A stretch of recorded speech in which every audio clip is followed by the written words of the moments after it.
Selamat datang di MT Channel Fisika. Dalam pertemuan kali ini kita akan membahas tentang gejala gelombang, yaitu pemantulan gelombang, pembiasan gelombang, interferensi gelombang, difraksi gelombang, polarisasi gelombang, dan dispersi gelombang. Sebelum kita membahas satu persatu dari gejala gelombang tersebut, mari kita lihat muka gelombang dan sinar gelombang. Seperti gambar, muka gelombang itu adalah puncak-puncak gelombang yang terjadi di sepanjang medium. Seperti gambar, jadi yang garis hitam itu merupakan puncak-puncak gelombang, itulah nanti yang disebut dengan muka gelombang.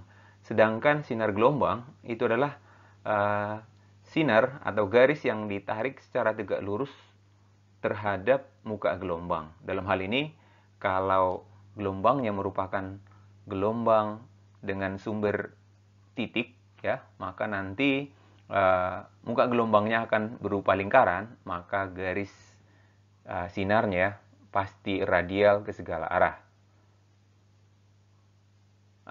Perhatikan gelombang dari titik berikut, ya, sumbernya adalah S1 misalnya, atau S, ya. Lalu dia akan membentuk gelombang pertama, kedua, ketiga, dan seterusnya. Katakan titik A, itu gelombang pertama, B gelombang kedua, gelombang ketiga, dan gelombang keempat. Nah, muka gelombangnya berupa lingkaran. Jarak titik A ke B, B ke C, C ke D, itu nanti itu adalah sebesar panjang gelombang atau lambda. Jadi dari A ke B itu lambda, B ke C itu lambda juga, dan seterusnya, ya. Karena jarak muka ke muka gelombang itu sama dengan jarak puncak ke puncak gelombang. Baik, kemudian katakan ini titik P, kalau ditarik garis dari S ke P, atau ditarik garis dari S ke Q, dan atau S ke R, itu nanti pasti jadi sinar gelombang, karena dia pasti tegak lurus, radial ke segala arah. Lalu bagaimana kalau contoh atau sumber gelombangnya merupakan sumber gelombang garis? Maka nanti muka-muka gelombang yang terbentuk, ya, yaitu garis A, B, C, D, dan E, bukan melengkung, tetapi dia merupakan gelombang lurus. Maka garis sinarnya adalah garis P, garis Q, garis R yang tegak lurus terhadap muka gelombang. Jadi, A, B, C, D itu adalah muka gelombang, sedangkan garis P, Q, dan R itu adalah sinar gelombang. Ya, kita masuk ke pemantulan.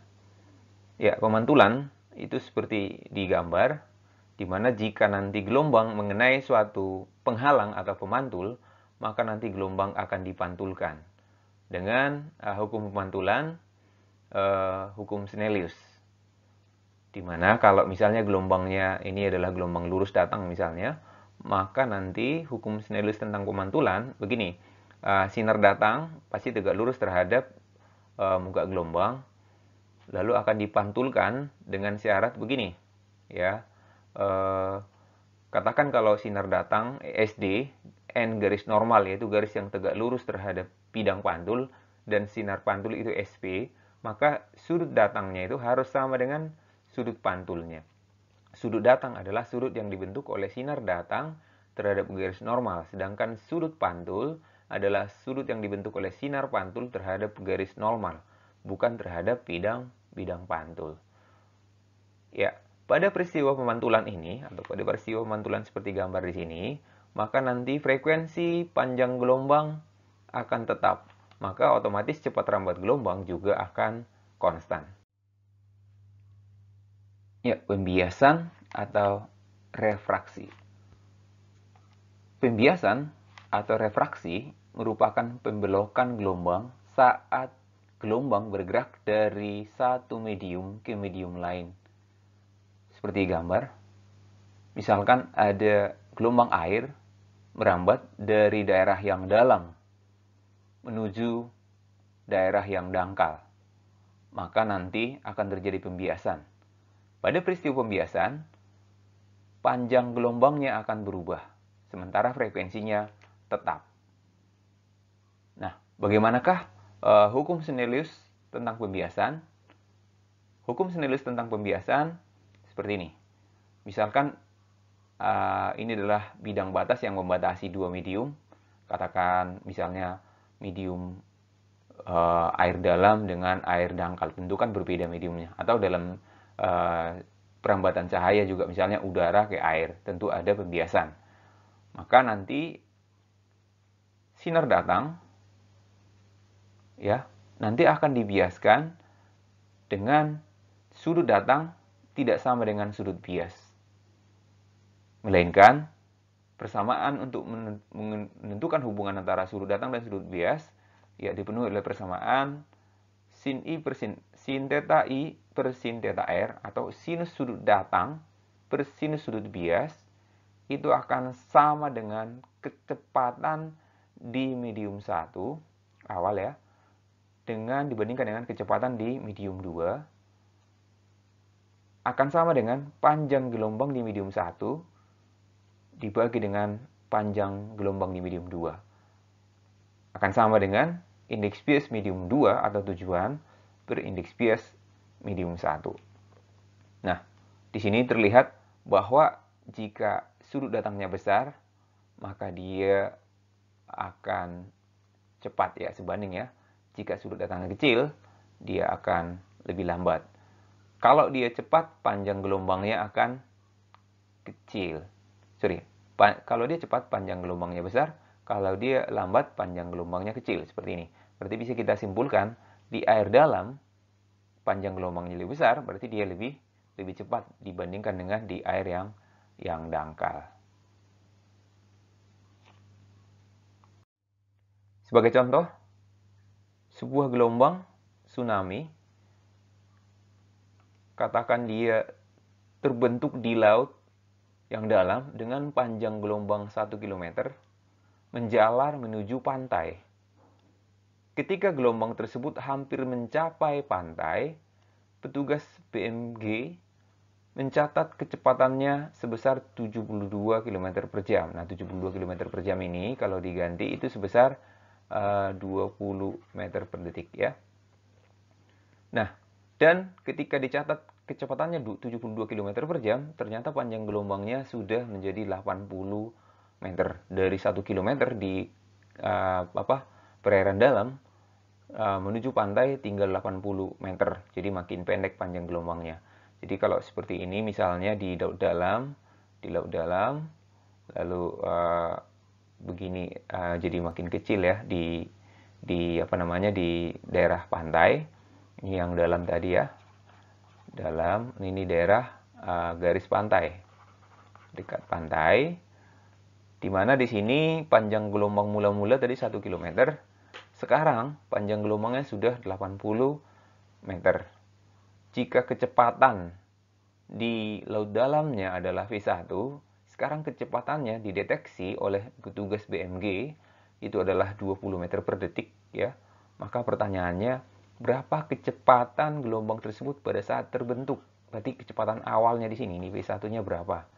Nah, untuk menjawab soal begini, ini adalah merupakan pembiasan. Karena apa? Dari yang dalam ke yang dangkal. Ada perbedaan indeks bias di situ. Maka untuk menjawab soalnya, kita tahu bahwa frekuensi di awal dan frekuensi sampai di daerah pantai sama, F1 sama dengan F2. Lalu dengan mengetahui V lambda kali F, berarti nanti F-nya V per lambda. Karena itu pembiasan, maka V1 per lambda 1 sama dengan V2 per lambda 2. V1 yang dicari per lambda 1 ada angkanya ya, berarti kali silang nanti, berarti nanti 20 per 80. V2-nya adalah 80 ya, V2-nya tadi adalah 20 ya, lambda 2-nya 80 kali dengan 100 panjang gelombangnya, kita ganti menjadi meter, maka akan dapat cepat rambatnya di awalnya ternyata 250 meter per detik. Ya, contoh berikutnya. Jika suatu sinar monokromatis merambat dari suatu medium ke medium lain, ini berarti artinya pembiasan. Maka yang terjadi adalah apa gitu? Apa yang terjadi? Ya, kita tahu bahwa persamaan dari hukum Snellius, jika sinar datang dari suatu medium yang berbeda, maka nanti akan dibiaskan dengan panjang gelombang yang berbeda. Kelihatan di sini ya. Maka bisa kita jawab panjang gelombangnya berbeda. Ya, dari persamaan ini bisa kita lihat panjang gelombang berbeda, maka cepat rambat juga akan berbeda. Dengan catatan frekuensinya selalu tetap. Ya, frekuensi tetap, panjang gelombang dan cepat rambat akan berubah. Maka jawabannya adalah nomor 1 benar, nomor 2 benar, nomor 3 benar, dan nomor 4 salah. Ya, sifat berikutnya yaitu adalah difraksi gelombang. Difraksi sering juga disebut dengan lenturan gelombang. Pada gambar teramati bahwa terdapat gelombang merambat ke kanan, ya, dan melewati pojok penghalang. Ini pojok penghalang. Gelombang mengalami lenturan sehingga berbelok seperti gambar. Ya. Atau contohnya lain seperti ini, misalnya ada gelombang dengan muka gelombang lurus mengenai suatu atau mengenai penghalang, tetapi ada celah sempit, maka ternyata gelombangnya akan dilewatkan dengan membentuk gelombang baru, yaitu tadinya gelombangnya itu gelombang lurus, muka gelombang lurus, sekarang muka gelombangnya jadi lingkaran. Atau contohnya seperti ini kalau kita buat berhenti. Nah, syaratnya dalam difraksi gelombang ini atau lenturan gelombang ini, panjang gelombang sebelum dan sesudah itu sama ya. Pada difraksi, panjang gelombang sebelum dan sesudah sama. Ya, frekuensi otomatis tetap sama. Untuk menjelaskan tentang difraksi gelombang ini, kita gunakan prinsip Huygens. Bagaimana prinsip Huygens itu? Prinsip Huygens itu adalah setiap titik pada muka gelombang dapat kita anggap sebagai sumber gelombang untuk berikutnya, ya, sumber gelombang untuk berikutnya. Seperti ini, kalau misalnya saya gambarkan, misal ini muka gelombang ternyata di sepanjang muka gelombang ini, setiap partikel yang ada di sini dapat merupakan sumber gelombang ternyata. Makanya ketika masuk atau ketika melalui celah ini akan menjadi sumber gelombang, maka akan menjadi menimbulkan gelombang baru tentunya, ya. Makanya ini arahnya jadi banyak ke segala arah, dirambatkan ke segala arah. Nah, kira-kira seperti itu ya. Ya, inilah contoh dari dari difraksi. Ini suatu sumber lingkaran. Maka nanti ketika melalui suatu celah, maka dia akan membentuk gelombang baru, lingkaran baru. Karena apa? Titik pada muka gelombang itu bisa merupakan sumber gelombang kedua, ya, untuk gelombang yang lain. Dimana ini adalah sumber gelombang awal, dan ini adalah terdapat lubang sehingga gelombang permukaan air bisa lewat. Seolah-olah lubang tersebut menjadi sumber gelombang baru. Ya, karena tadi prinsip Huygens tadi menyatakan bahwa setiap titik pada muka gelombang dapat menjadi sumber gelombang baru untuk berikutnya. Ya, contoh peristiwa difraksi dalam kehidupan sehari-hari dapat kita amati melalui peristiwa berikut. Ya, seseorang misalnya berada di seberang dinding, ya, seperti ini posisinya, lalu dia menyetel radio. Jadi ketika posisi begini pun orang ini bisa mendengar radio. Itu adalah akibat terjadinya difraksi. Difraksinya bagaimana? Jadi nanti gelombang radio ini kan akan merambat ke segala arah. Tentunya kalau kita rambatkan harusnya ke sini ya. Kalau tidak terjadi difraksi maka ke sini terus nih.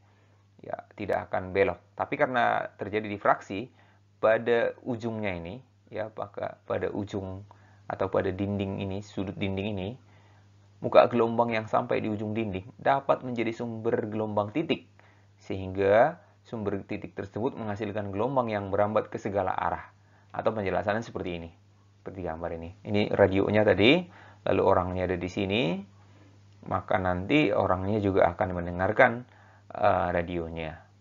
Atau contohnya juga misalnya di sini ada cahaya atau bunyi juga bisa ya. Bunyi atau cahaya merambat ke segala arah. Nah, tentu kalau misalnya seandainya orang ada di sini, ya katakan orang ada di sini, jika tidak ada difraksi, kalau ini merupakan bunyi, maka nanti tidak akan kedengaran. Tapi karena terjadi difraksi, bunyinya seperti ini misalnya, ya, maka nanti ketika di titik ini akan terjadi pembelokan. Begitu ya. Maka nanti dia akan, orang yang ada di sini juga akan tetap mendengarkan bunyi walaupun di seberangnya. Demikian kira-kira penjelasan dari difraksi ini. Lalu interferensi gelombang. Interferensi itu adalah perpaduan dua gelombang. Nah, interferensi gelombang itu adalah perpaduan dua gelombang yang koheren, di mana frekuensinya dan panjang gelombangnya sama. Seperti ini. Misalnya ini adalah sumber 1 dan sumber 2, maka nanti di beberapa titik dia akan mengalami interferensi maksimum atau konstruktif, dan di beberapa titik lagi dia akan mengalami interferensi destruktif atau saling melemahkan. Interferensi konstruktif itu jika dua gelombang memiliki fase yang sama, ya, jika titik tersebut dari dua gelombang ya mengalami fase yang sama. Lalu ada interferensi destruktif jika titik dari dua gelombang tersebut mengalami fase yang berlawanan. Seperti ini. Nah, ini ada dua gelombang, gelombang 1, katakan ini gelombang 1, lalu ini gelombang 2. Nah, ini persis kita lihat ya, ini fasenya sama-sama ke atas, dan kalau digabung akan kita lihat ketemu puncak dan puncaknya, ketemu lembah dan lembahnya, ketemu puncak dan puncak, dan lembah dan lembah. Apa yang terjadi? Maka nanti puncaknya akan semakin tinggi ya, ketemu puncak dan puncak, konstruktif. Ya, kebalikan ini kalau yang destruktif. Nah, yang ini ke atas, lalu ini ke bawah. Tentu ini berlawanan fase ya. Berbeda fase 180 derajat. Maka yang terjadi adalah ketemu puncak dan lembah atau lembah dan puncak dan lembah dan puncak. Ibarat matematika, jadi 2 tambah minus 2, begitu ya.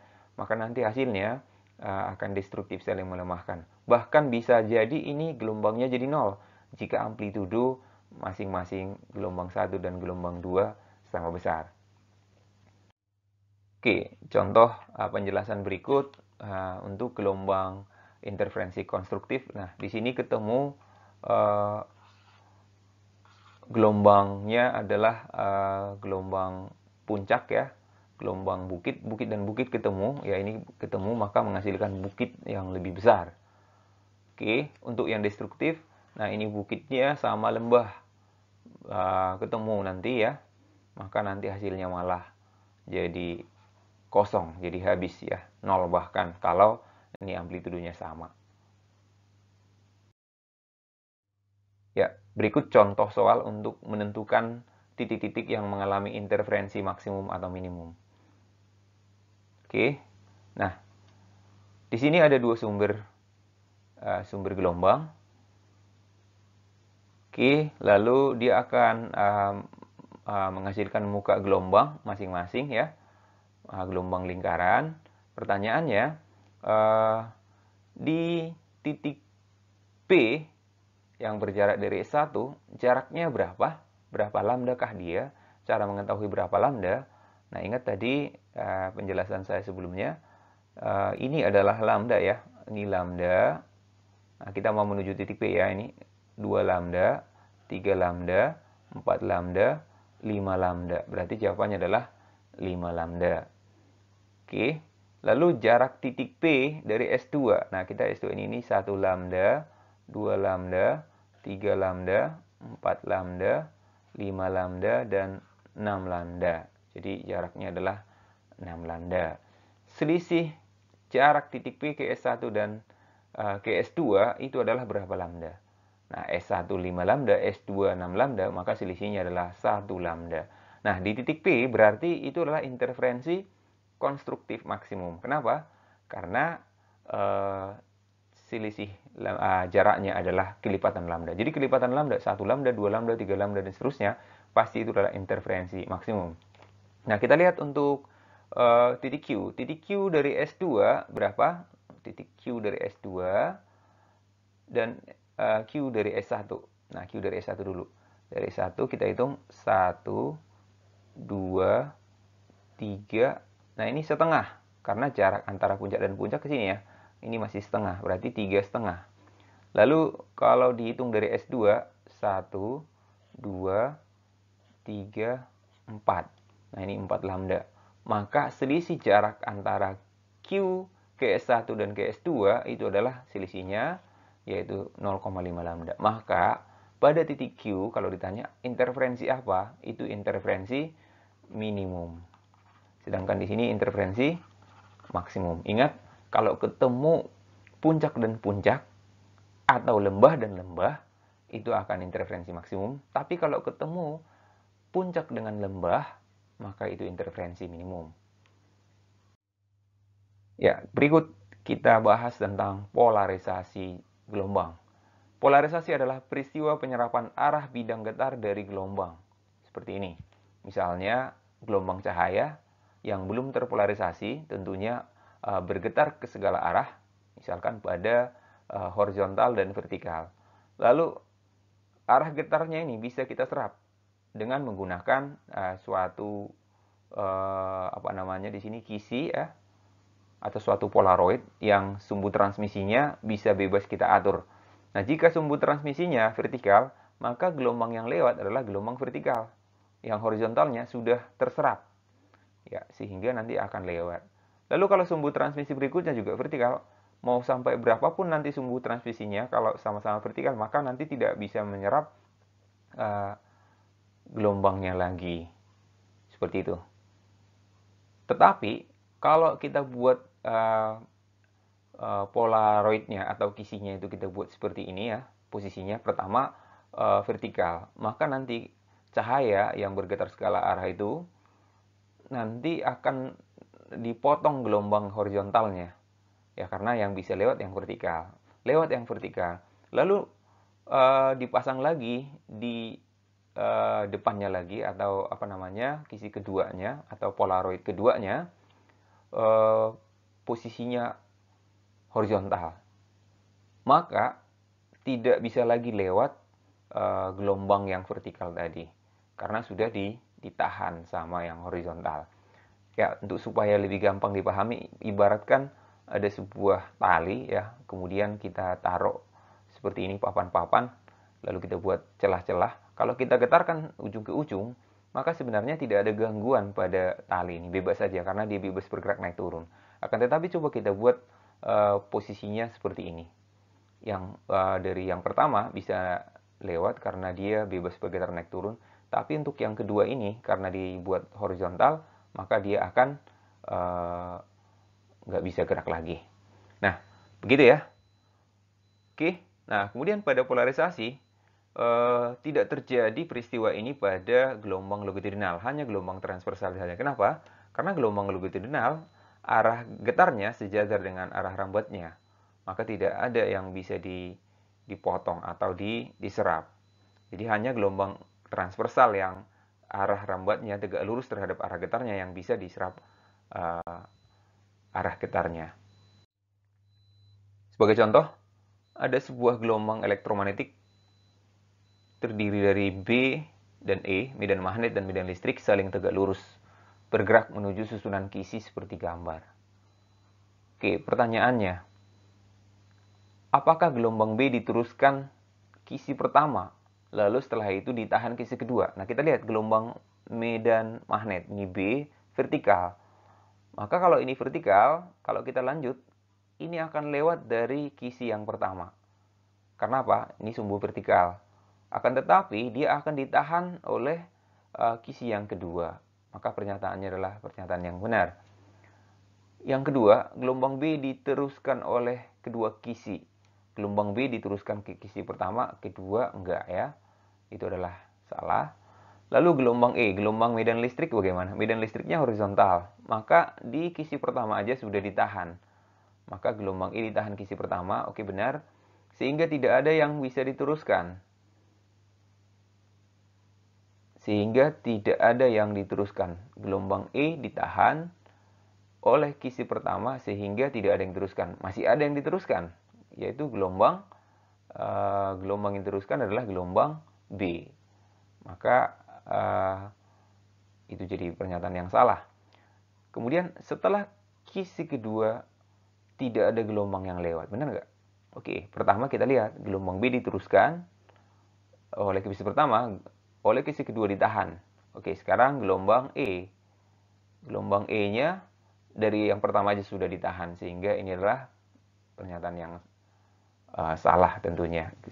Setelah kisi kedua tidak ada gelombang yang lewat lagi. Jadi pernyataan yang benar karena di sini tidak ada sama sekali. Jadi intensitas di ujung ini sama dengan 0. Lalu berikutnya adalah peristiwa dispersi gelombang. Dispersi gelombang yaitu merupakan perubahan bentuk gelombang ketika gelombang melewati medium tertentu. Contoh dispersi cahaya yaitu ketika cahaya putih dilewatkan pada prisma. Cahaya akan terurai menjadi warna pelangi yaitu Meiji Kuhibiniu.